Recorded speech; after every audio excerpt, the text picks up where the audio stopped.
Hello students, स्वागत है आप सभी का हमारे यूट्यूब चैनल पर। आज मैं मध्यकालीन भारतीय इतिहास से अकबर की धार्मिक नीति इस विषय को लेकर उपस्थित हुआ हूँ। तो चलिए बिना समय गंवाए हम अपने इस विषय को प्रारंभ करें।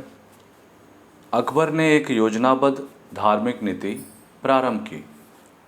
उसकी धार्मिक सहिष्णुता ने मुगलों की राजनीतिक स्थिति को मजबूत आधार प्रदान किया।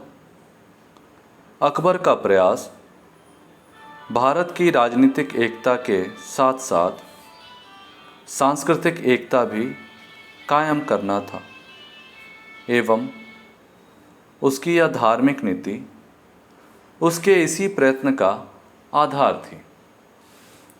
उसकी धार्मिक नीति सुलह कुल के सिद्धांतों पर आधारित थी।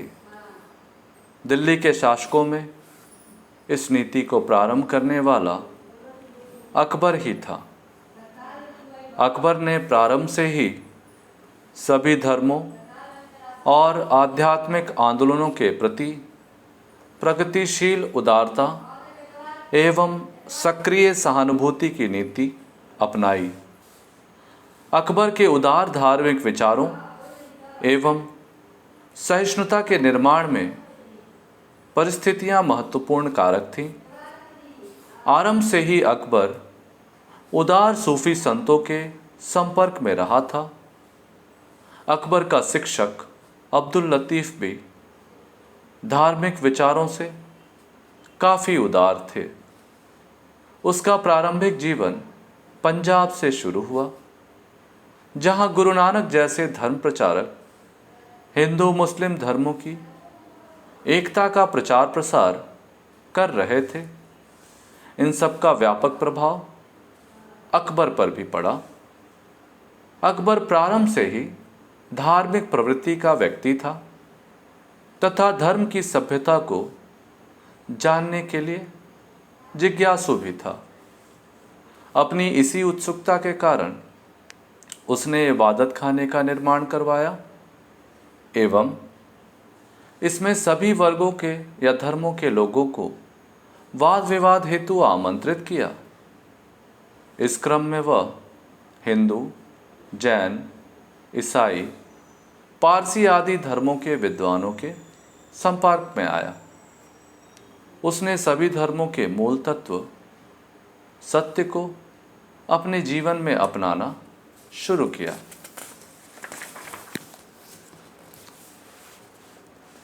इसके अलावे राजनीतिक कारण भी अकबर के उदार धार्मिक नीति के लिए उत्तरदायी थे।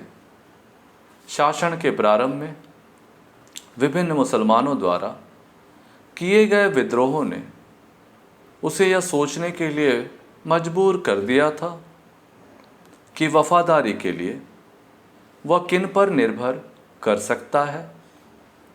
उसने राजपूतों के शौर्य, दृढ़ता और वफादारी के किस्से सुने थे।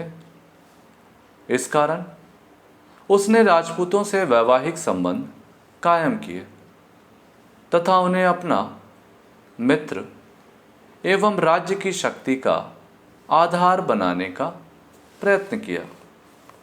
इन्हीं परिस्थितियों में अकबर ने जिस धार्मिक नीति का पालन किया वह सभी धर्मों की समानता, सम्मान और सत्य के विश्वास पर आधारित थी। अकबर की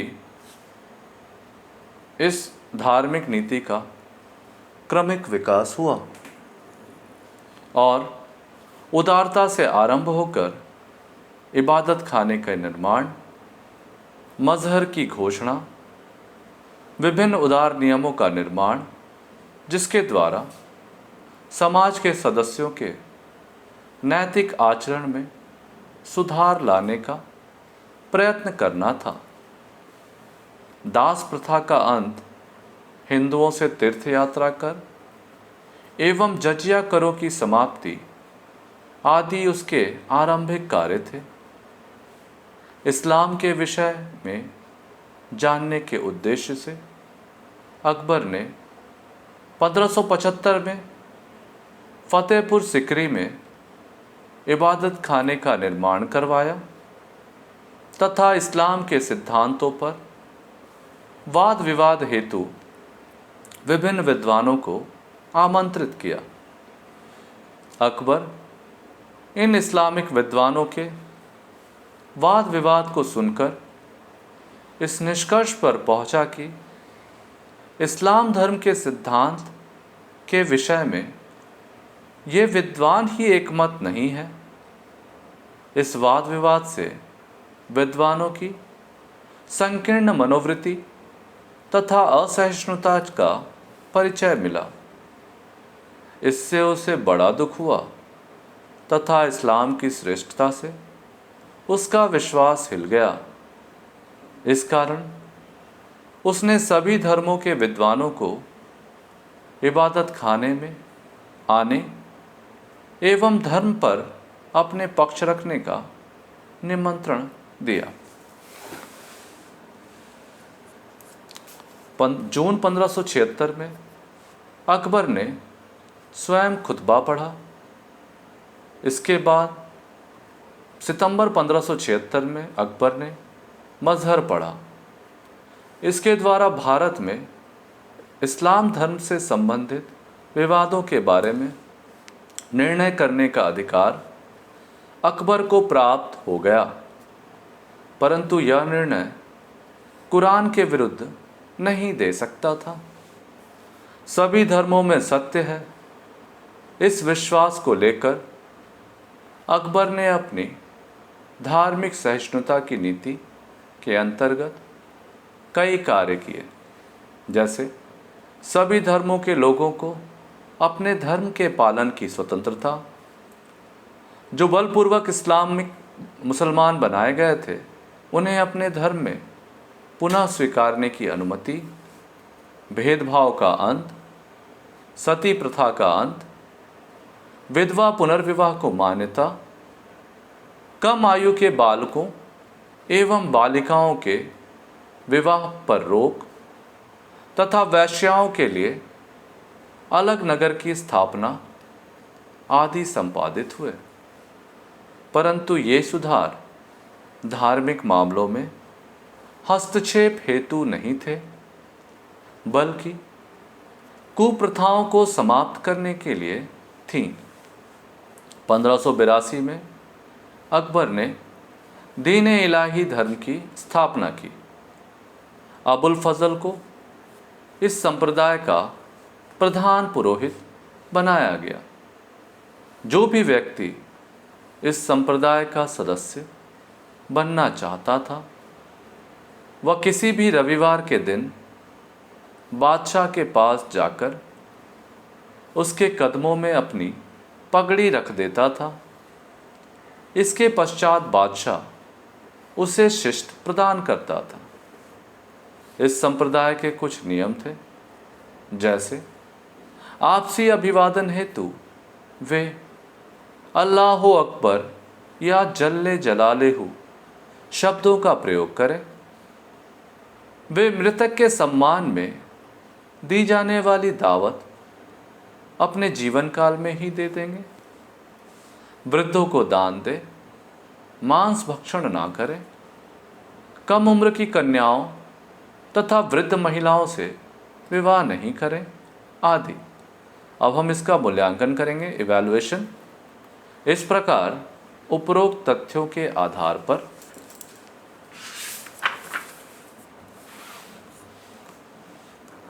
जब हम अकबर की धार्मिक नीति का मूल्यांकन करें तो पाते हैं कि अकबर ने धार्मिक जिज्ञासा, मुगलों की नींव की मजबूती, राजनीतिक दृष्टिकोण एवं सांस्कृतिक समन्वय स्थापित करने हेतु एक नवीन धार्मिक नीति का प्रतिपादन किया, जो उदारता से प्रारंभ होकर दीन-ए इलाही तक पहुंच गया। लेकिन उसने इसके प्रचार प्रसार हेतु कभी दबाव नहीं दिया। दरअसल दीन-ए इलाही एक धार्मिक संप्रदाय नहीं था, क्योंकि उसका ना कोई पैगंबर था, ना पूजा गृह और ना ही कोई धार्मिक पुस्तक जो किसी भी धर्म का आवश्यक तत्व होता है। इसके सदस्यों की संख्या बढ़ाने का प्रयास अकबर ने नहीं किया तथा वह सदैव उदार बना रहा। यदि दीने इलाही असफल हुआ तो इसमें अकबर का दोष नहीं था, बल्कि उस युग की रूढ़िवादी परिस्थितियां थी। फिर भी अकबर की धार्मिक नीति का परिणाम लाभदायक रहा। कुछ मुसलमानों को छोड़कर अधिकांश भारतीयों ने इसे सहर्ष स्वीकार किया। यहाँ यह बात विशेष रूप से स्मरणीय रहेगी, उस समय जब यूरोप विरोधी संप्रदायों के संघर्षों से ग्रस्त था, अकबर ने भारत में विरोधी संप्रदायों व धर्मों में शांति स्थापित की। इस प्रकार धार्मिक कार्यों के कारण अकबर इतिहास में अमर हो गया। इस तरह से हमारा यह विषय यहाँ समाप्त होता है। धन्यवाद।